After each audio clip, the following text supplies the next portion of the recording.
Match the following metal forming processes with their associated stresses in the workpiece.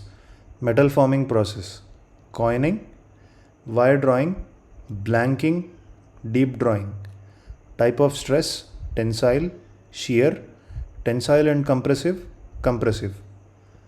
This question is from metal forming in the subject manufacturing engineering. Let's look at the solution. Coining involves compressive stresses. Wire drawing involves tensile stresses. Blanking process involves shear stresses.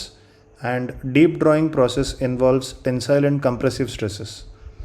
Please note that coining is a metal forming process by which a workpiece is subjected to sufficiently high stress in a pair of closed dies to induce plastic flow to the surface of the workpiece.